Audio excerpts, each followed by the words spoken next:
bagus. Tepuk champion.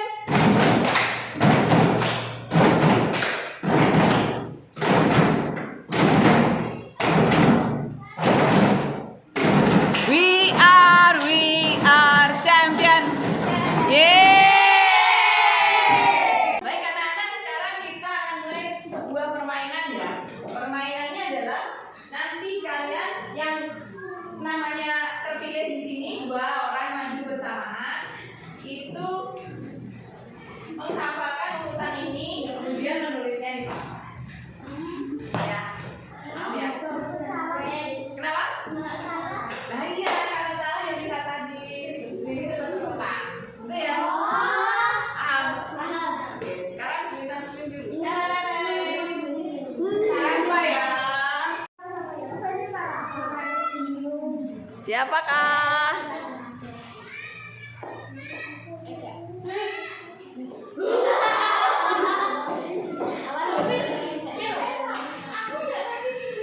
Oke, silakan maju ke depan.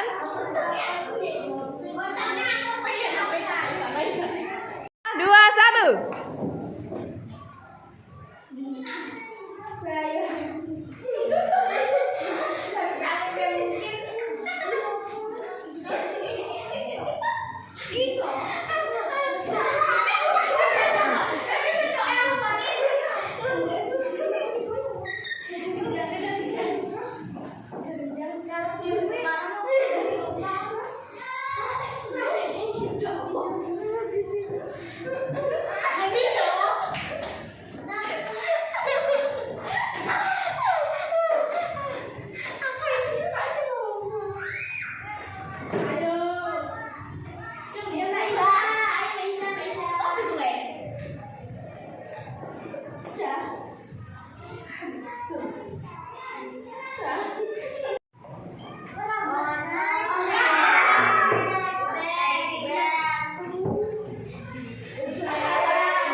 Mulai.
Tidak sama. Ini gambarnya harusnya apa? Harusnya apa? Piring. Nah, ya, itu udah. Lanjut lagi. Siapa yang tadi belum?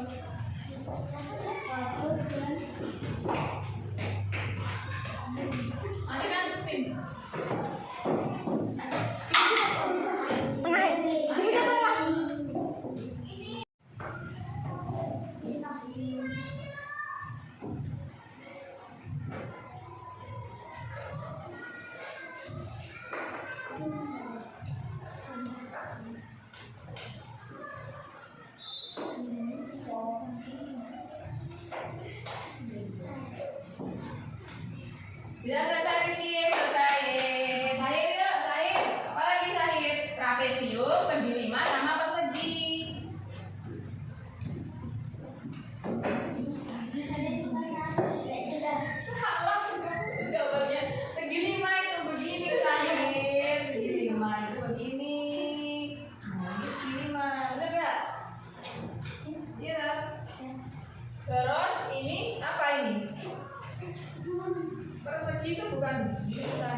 Jadi misalkan itu Bu Intan ini sebagai programmer dan kalian adalah komputer. Programmer akan memberikan sebuah perintah kepada komputer dan komputer akan melaksanakan. Kalau perintahnya salah, komputernya juga tidak akan bekerja. Jadi ada tulisannya biasanya akses denied, ditolak perintahnya, jadi nggak ada. Berarti kesalahan ada di perintah. Paham ya? Jadi cara berpikir komputasional itu adalah yang pertama harus perintahnya harus benar. Nah ini hanya awal saja. Jadi membuka wawasan kalian bagaimana sih mata pelajaran coding dan kecerdasan artifisial itu. Untuk pertama kali di awal pembelajaran ini babnya adalah berpikir komputasional sebagai dasar coding untuk kecerdasan artifisial. Ya, jadi berpikir komputasional itu nanti akan berpikir komputasional itu adalah cara berpikir seperti komputer. Bagaimana cara berpikir seperti komputer itu? Nah, ini tujuan pembelajarannya. Nanti setelah pembelajaran berakhir diharapkan kalian bisa memahami konsep dasar berpikir komputasional. Nah, berpikir komputasional itu apa sih? Siapa yang tahu? Dibaca. Saya tahu berpikir komputasional itu apa? Bareng-bareng ya. Proses berpikir logis dan sistematis untuk menyelesaikan masalah yang dapat dilakukan oleh manusia maupun komputer. Ya. Konsep ini tidak hanya digunakan oleh pemrogram saja, tetapi dalam kehidupan sehari-hari. Nah, tujuan berpikir komputasional itu apa? Kenapa kita itu dipelajari atau diajarkan untuk berpikir komputasional? Yaitu satu, baca bareng-bareng, satu, mampu memecahkan masalah kompleks dengan cara yang berbeda. Iya, selanjutnya membuat cara berpikir logis dan analitis. Pola pikir kreatif dalam menyelesaikan masalah. Menyusun solusi yang diinginkan dapat mengaktifasi. Terus, berpikir komputasional dan kompetensi abad 21. Saiki kita semua orang itu pasti mempunyai apa namanya? HP. Tidak ada satupun paling sudah banyak sekali yang sudah memiliki, bahkan HP itu adalah kebutuhan seperti kebutuhan wajib, di mana semua orang memiliki HP. Ya.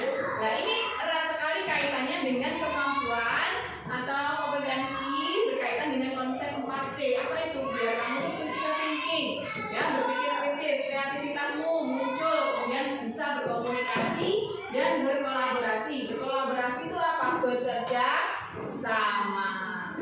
Nah, keempat, keterampilan yang mendukung berpikir komputasional. Jadi berpikir komputasional itu adalah keterampilan.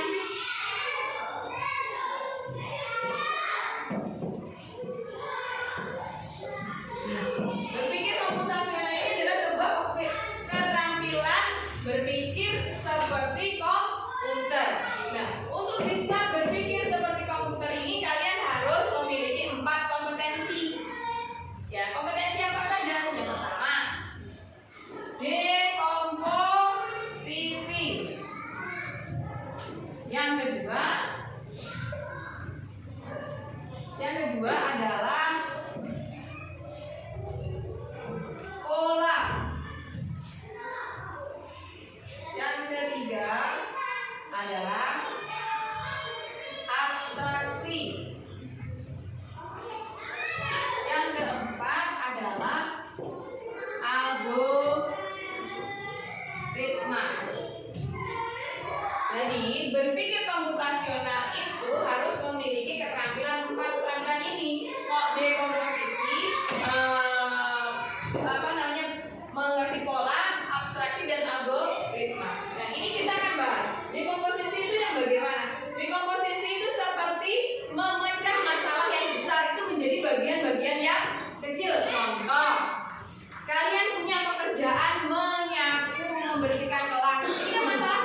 memecah, mengurai masalah menjadi bagian-bagian kecil. Terus pengenalan pola. Misalkan begini. Ini tadi kalian sudah bermain tentang bangun datar ya. Ada segitiga. Segitiga itu macamnya banyak ya. Segitiga siku-siku, segitiga sembarang. Nah ini, kemudian ada lingkaran besar, lingkaran kecil, kemudian ada persegi panjang. Nah ini namanya pola. Jadi kalau kita ingin mencari luasnya ini tidak perlu menggunakan 1, 2, 3, 4, 5, 6, 7, 7 rumus. Mencari luas tidak, tapi hanya menggunakan 3 rumus saja. Ini rumus segitiga, luas sama dengan setengah kali alas kali tinggi. Lingkaran sama dengan luasnya bagaimana, kemudian persegi panjang ini luasnya adalah panjang kali lebar. Ini pengenalan pola. Jadi kalian itu tahu mana yang di polanya sama, mana pola yang berbeda. Terus abstraksi. Jadi abstraksi itu adalah hanya berfokus pada poin-poin utama, tidak menghiraukan yang kecil-kecil atau bagian-bagian kecil. Contoh, misalkan kamu ingin membuat teh, yang kamu lakukan adalah godok batu, ambil tehnya, taruh dalam gelas, kemudian airnya dikasih gula, kemudian airnya sudah mau direbus, sudah mendidih, ditaruhlah air ke dalam gelas. Tidak perlu memikirkan gelasku warnanya opo, tidak perlu memikirkan komporku tadi mereknya apa. Jadi hanya fokus pada poin utama dari pekerjaan itu namanya abstraksi. Terus yang keempat adalah algoritma. Nah ini paling penting anak-anak. Algoritma itu adalah menyusun langkah demi langkah. Ya kalau langkahnya ini sampai tertukar, seharusnya langkahnya harus ditaruh di depan, kalian taruh di belakang, maka masalahnya juga tidak akan selesai. Contoh membuat teh. Apa bisa kalian tuangkan air dulu baru ambil gelas? Tidak. Jadi harus ambil gelasnya dulu baru dituangkan air. Itu nama langkah-langkah yang berurutan, sistematis. Itu adalah algoritma. Itu adalah tadi pola, pengenalan pola, abstraksi, kemudian berpikir algoritma. Dekomposisi memecah bagian-bagian besar menjadi kecil. Iya, membuat kue, menyiapkan itu. Pattern recognition pengenalan pola itu.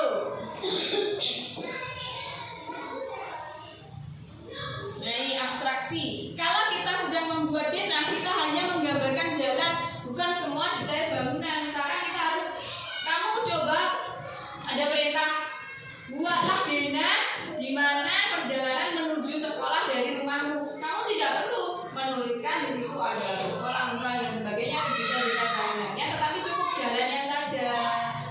Tuh ya, namanya abstraksi. Ini.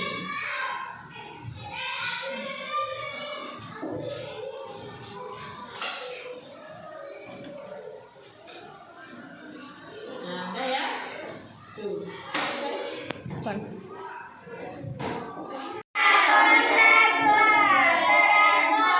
Ulangi lagi. 3, 2, 1.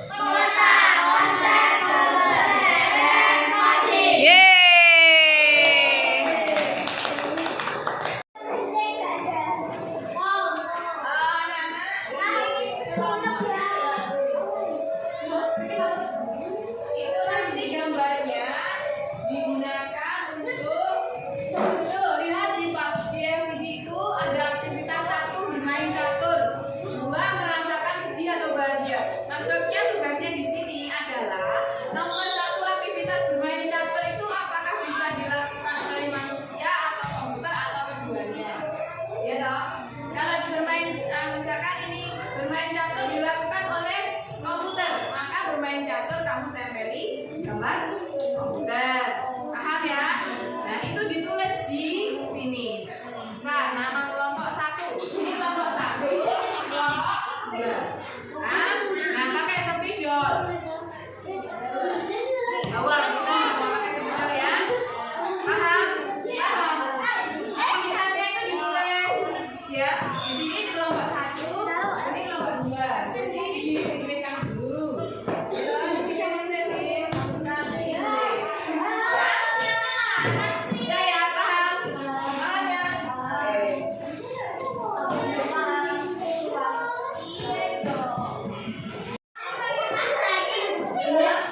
Ini saja. Bisa dari sini ke kelompok 2.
Iya, biar cepet waktunya mepet ya.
Kemudian lawannya komputer, ada kan?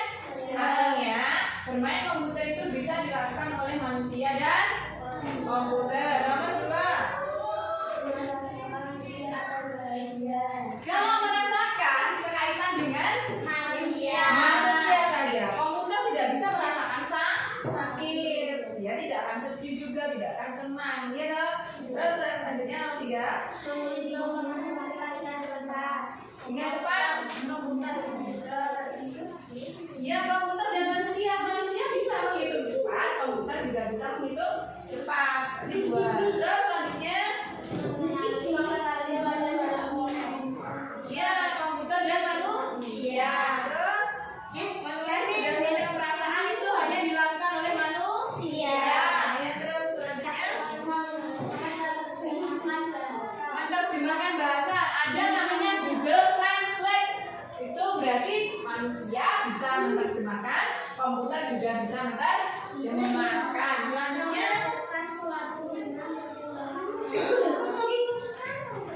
memutuskan keputusan, membuat keputusan berdasarkan data. Ya, manusia dan komputer. Belajar dari pengalaman hidup, itu hanya dilakukan oleh manusia.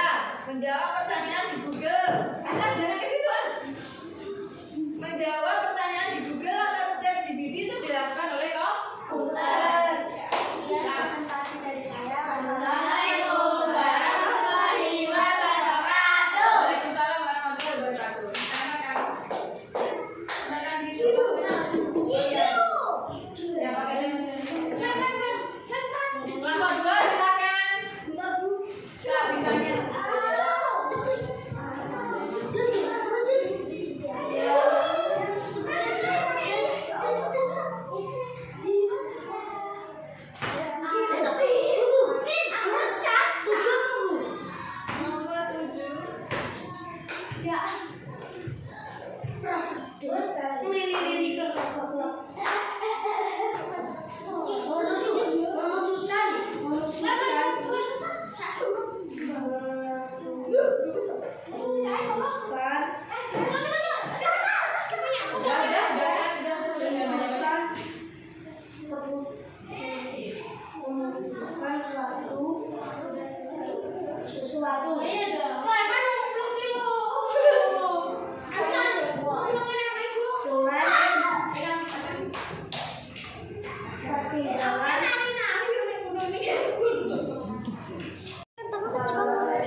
Hasil kerjaan kami. Aktivitas 1. Bermain catur dapat dilakukan oleh dan komputer. 2. Merasakan sedih atau bahagia manusia saja. Menghitung matematika dengan cepat manusia bisa tidak? Menghitung dengan cepat manusia bisa. Terus mengenal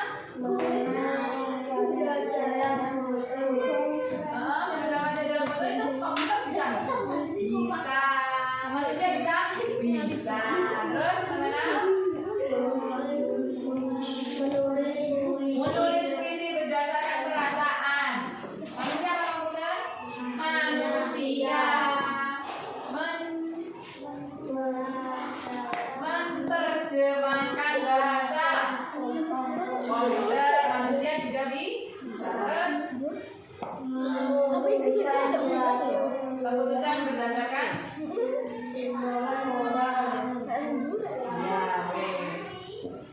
membuat keputusan berdasarkan data komputer. Sudah ditempel ya. Tepuk tangan.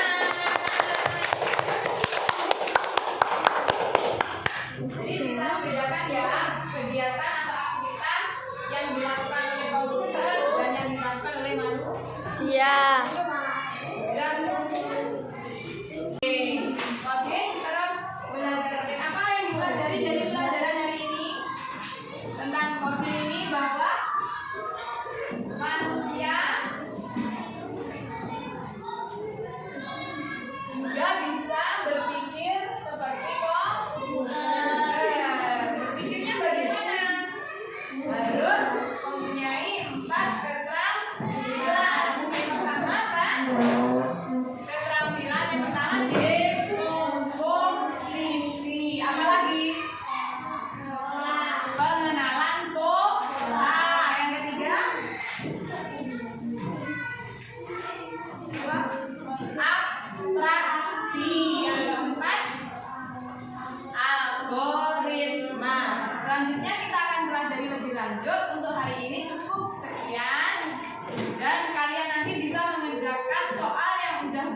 yang ada di buku itu ada soal sumatifnya dikerjakan ya. Demikian hari ini.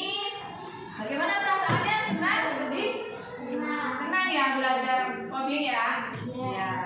Ketemu lagi di Jumat